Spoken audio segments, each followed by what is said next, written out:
Damailah negeriku, jayalah bangsaku. Indonesia tanah air beta, Maluku tanah pusaka. Saat ini saya bersama dengan istri dan anak-anak saya, Mamuli. Halo. Mamuli Tando, bagaimana kabar? Baik, sehat. Dan ini anak saya, Teresia Villa Wakanubun. Saat ini di SMA Negeri 1. Kakak Phil, gimana kabar? Coba satu kata-kata penyemangat dulu. Kata-kata penyemangat. Hiduplah seperti wadah. Di awal tidak terasa, di akhir terasa pedas. Paham? Artinya, di awal tidak ada seorang pun yang tahu pergerakan kita, tetapi bisa dilihat hasilnya di akhir. Mantap. Paham? Berikut, ini anak saya yang kedua, Maria Kristi Wakanubun. Gimana kabar? Baik. Maria Kristi Wakanubun saat ini di SMA Satirus Ambon. Ya, saat ini dia adalah wakil ketua OSIS-nya. Coba Adik Kristi, salah satu kata-kata penyemangat lo. Gimana? Setinggi langit, supaya kalau jatuh, jatuhnya di bintang. Ciao. Kalau gitu, coba ulang suaranya agak keras sedikit. Mimpilah setinggi langit, supaya jika jatuh, jatuhnya di bintang saja. Amin. Oke, bagi saudara sekalian, jika ada yang mau melihat lintasan Kota Ambon, terutama wilayah areal Kebun Cengke sampai tembusnya di Ahuru dan kemudian di Kayu Tiga, silakan boleh berjalan bersama kami.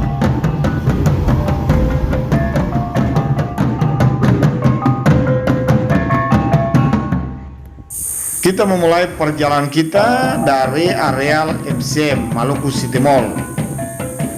Wilayah ini dulunya ada rumah sakit Otokwik, tapi setelah konflik, setelah kerusuhan di Kota Ambon tahun 1999, maka selanjutnya Otokwik sudah berada di Paso. Sedangkan wilayah sebelumnya adalah wilayah dibangun atau di situ rumah sakit Otokwik. Saat ini sudah berdiri MCM Maluku City Mall. Posisi kita saat ini berada di Lampu 5. Ini wilayah perbatasan antara Tantui dengan Galalah Hati Kecil. Dan kita melintasi lintasan di bawah jembatan Merah Putih. Ini adalah tembok dari jembatan Merah Putih.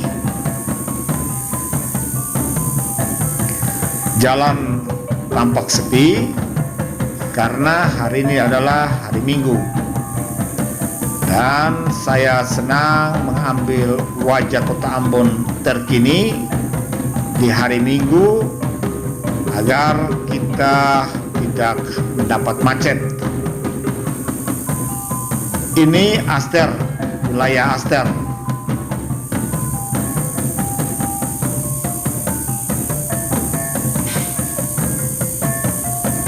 Cuaca hari ini juga tampak cerah, yang mana beberapa hari sebelumnya atau beberapa bulan bahkan Ambon terus diguyur hujan dan suhu terasa dingin.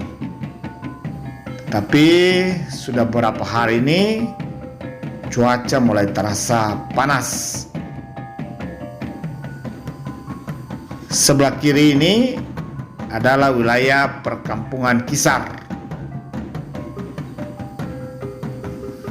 Dan setelah melihat kondisi Kota Ambon dari waktu ke waktu,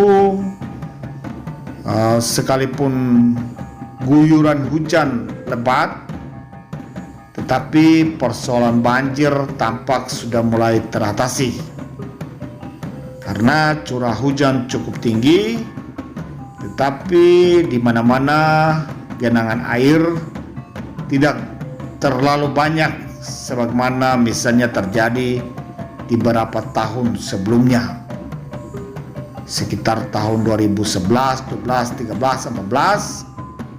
Itu wilayah Ambon itu terjadi banjir. Tapi beberapa tahun terakhir ini guyuran hujan cukup lebat, tapi di mana-mana genangannya tidak terlalu tinggi, tidak terlalu besar. Itu berarti menunjukkan bahwa kita sudah maju dapat mengatasi persoalan-persoalan banjir di Kota Ambon. Dan itu kita mengapresiasi tentunya kinerja pemerintah, tapi juga kesadaran masyarakat. Karena bila saluran-saluran air sudah dibangun, sudah dibersihkan, sudah dibereskan, kali-kali juga seperti itu diperbaiki. Tetapi kalau seandainya kita memiliki kesadaran yang rendah, membuang sampah sembarangan, maka mungkin saluran-saluran itu akan tersumbat kembali. Ini kita belok arah sebelah kiri karena kita akan naik melintasi wilayah Kebun Cengke. Kalau sebelah kanan berarti kita masuk wilayah Kota Ambon. Ini sebelah kanan adalah Hotel Santika, sebelah kiri adalah pompa bensin. Jadi Kota Ambon sudah terdapat beberapa pompa bensin yang keberadaannya tentunya sangat membantu masyarakat, terutama para pengguna kendaraan. Dan tampak jalur terasa sepi, kendaraan tidak terlalu banyak. Hal ini berbeda dengan misalnya hari-hari aktif dari hari Senin sampai hari Jumat. Karena hari Sabtu umumnya perkantoran itu pada libur. Saya sendiri untuk melintasi wilayah dari Kebun Cengke hingga misalnya sampai di Ahuru, Kopertis, dan sampai di Kayu Tiga di tempat tinggalku, dapat melintasi wilayah ini.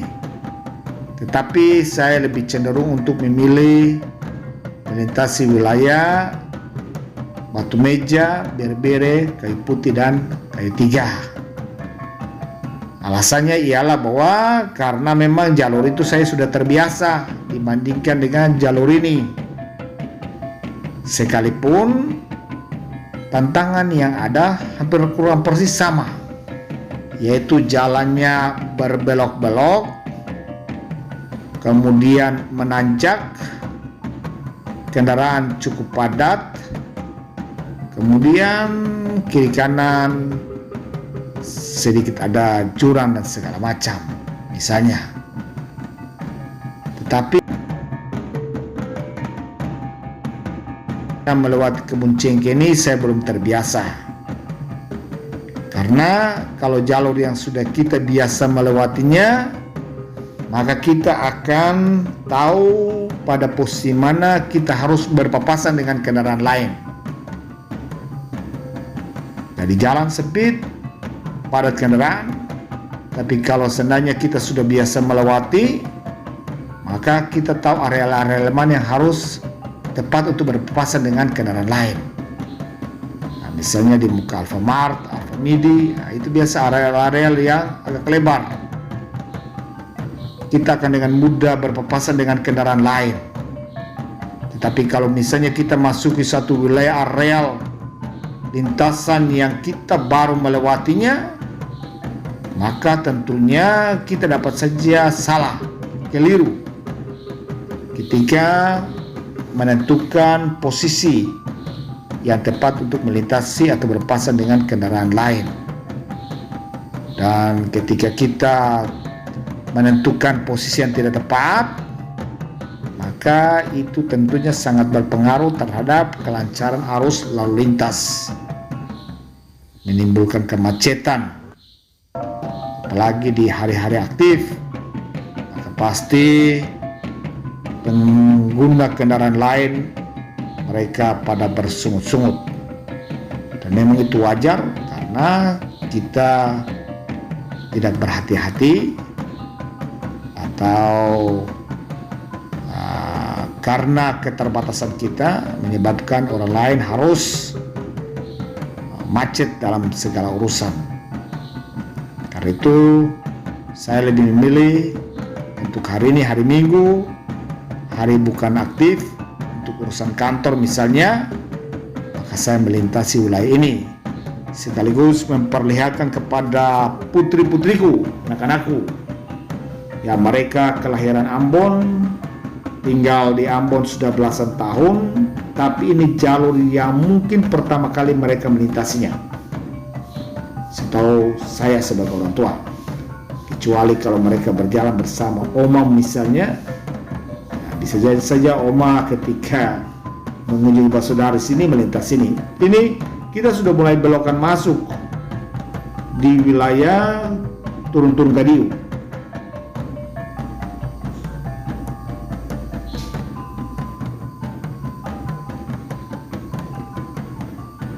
Ini wilayah menurun, maka kita harus berhati-hati supaya kita selamat dalam perjalanan dan pengguna kendaraan lain juga selamat. Satu hal yang saya sangat mengapresiasi dari pengendara di wilayah pergunungan, dan ini tentunya menjadi penggerak utama, adalah supir-supir yang berkendaraan plat umum. Mereka ketika melintasi wilayah-wilayah gunung, mereka biasa mempunyai kesadaran yang tinggi. Misalnya memberikan jalan, jalur yang tepat, yang baik bagi kendaraan-kendaraan lain, sehingga arus lalu lintas tetap terjaga. Posisi menurut seperti ini, ketika kita berhadapan dengan kendaraan lain yang sementara menanjak misalnya, kita harus berhenti, mencari posisi yang baik, tepat, untuk kita berhenti sejenak atau mengurangi kecepatan kendaraan dan memberikan ruang yang baik, yang tepat, yang luas bagi kendaraan lain yang sementara menanjak. Karena kalau kita menurun, tantangannya tidak seberapa dibandingkan dengan kendaraan yang sementara menanjak. Dan itu biasanya saya lihat sejauh yang saya alami, nah ini begitu disadari penting, disadari oleh para pengemudi, supir-supir angkutan umum. Ya mungkin karena itulah pekerjaan mereka, itulah penghasilan mereka, pendapatan mereka, sehingga mereka menjaga supaya jalur lalu lintas itu tetap lancar. Karena kalau macet tentunya sangat berpengaruh terhadap penghasilan, pendapatan mereka, pekerjaan mereka. Ya, tentunya pengguna kendaraan lain yang kita berpergian hendak ke sekolah, ke kantor juga pasti akan mengalami kemacetan. Tetapi saya melihat bahwa hal ini sungguh sangat disadari oleh para pengemudi angkutan umum, dan itu pantas untuk kita mengapresiasinya. Kita masuk ke wilayah Ahuru.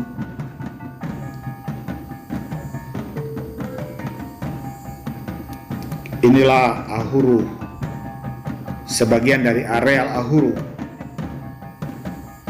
Jadi bagi saudara yang pernah tinggal di Ahuru, inilah lintasan Ahuru terkini.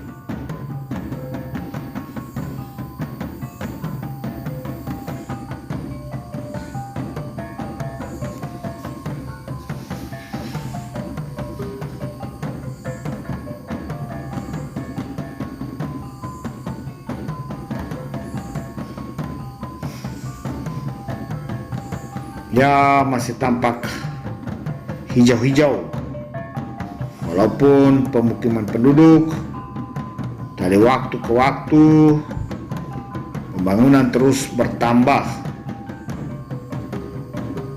Tapi kesadaran untuk harus menjaga lingkungan untuk tetap asri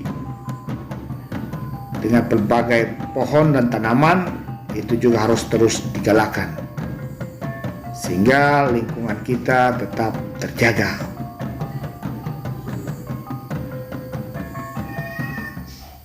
Wilayah daratan tidak bertambah kecuali ada penimbunan, tapi itu pun tidak seberapa dibandingkan dengan pembangunan yang terus berlangsung, dampak dari kemajuan kota.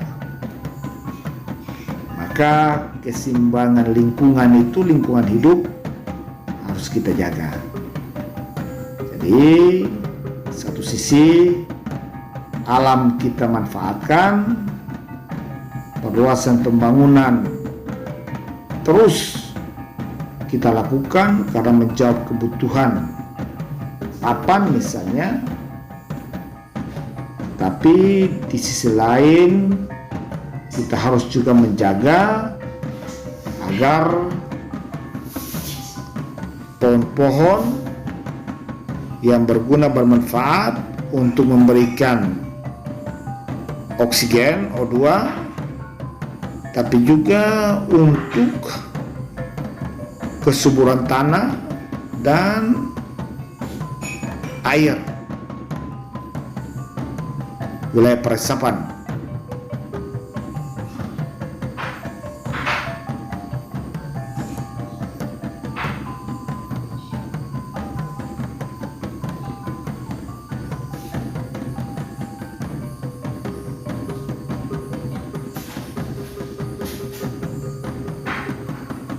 Di sini kita harus hati-hati karena ini pertigaan wilayah areal Lahani dan kita ambil sebelah kiri.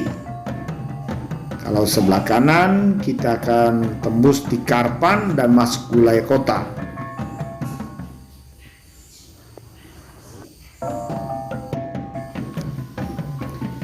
Di Pulau Ambon terdapat banyak jalan alternatif.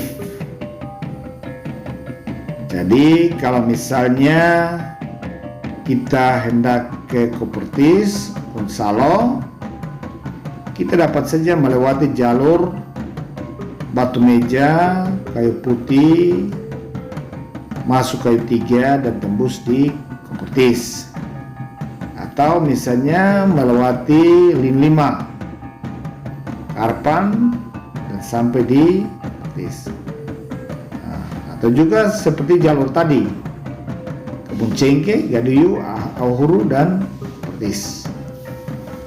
Ini tentunya jalur-jalur alternatif bila mana kita mengalami kendala, kemacetan di lintasan tertentu karena misalnya ada hajatan atau misalnya jalan terhalang karena ada pohon yang rubuh, maka alternatif jalan lain kita dapat tempuh. Tapi untuk menghindari misalnya menghindari belok-belokan, menghindari tanjakan, maka tidaklah mungkin karena semua lintasan ini pasti ada belokan dan ada tanjakan. Karena itu kemahiran dalam mengendarai kendaraan itu sudah harus. Kita berada pada posisi Kopertis, Gonzalo Veloso, Wismanya sudah kita lewat. Wisma Gonzalo Veloso adalah satu wilayah di mana kerap dijadikan sebagai tempat-tempat pertemuan, dan itu bagus, baik karena wilayahnya sepi, tenang.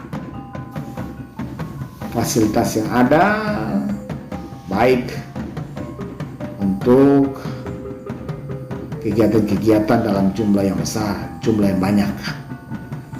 Dan kita masih berada pada posisi lintasan Kopertis. Kita akan menuju Kayu Tiga dan sudah pasti kita harus melewati wilayah air kaki setan. Maka ini posisi menurun, cukup suram.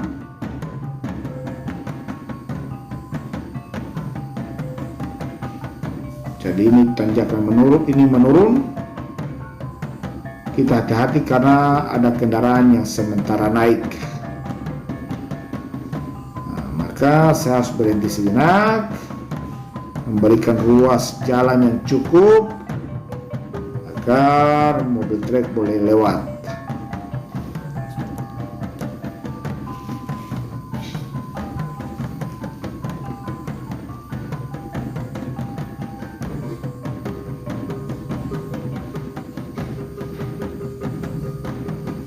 Ini kondisi jalan memang menurun dan curam. Setelah kita sampai pada posisi bawah, kita harus bersiap-siap untuk menanjak, dan tanjakannya tinggi dan berbelok. Dibutuhkan kemahiran dalam berkendaraan dan mental yang kuat, yang berani.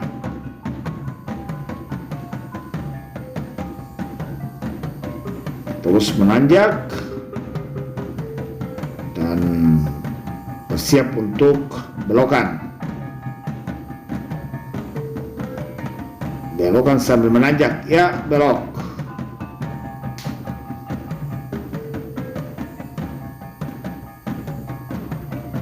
Di sini memang tampak masih banyak pohon besar karena memang wilayahnya kiri kanan gunung dan lembah.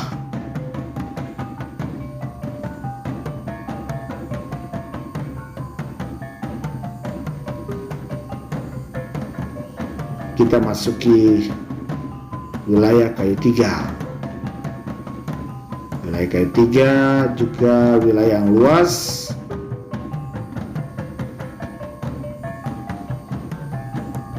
Ini Kayu Tiga bagian depan. Kita belok. Belokan sebelah kiri juga masih wilayah areal Kayu Tiga. Ini kita juga belok sebelah kanan. Kita masuk semakin ke dalam. Di sana rumah-rumah juga padat. Nah, ini ada sebelah kiri adalah perumahan Telkom Kayu Tiga. Nah, kalau ini adalah Kayu Tiga Blok A, Blok B, Blok C, Blok D. Lapangan Tenggara berhadapan dengan Kayu Tiga bagian Blok B. Jadi Lapangan Tenggara adalah satu wilayah yang berada di kawasan Kayu Tiga.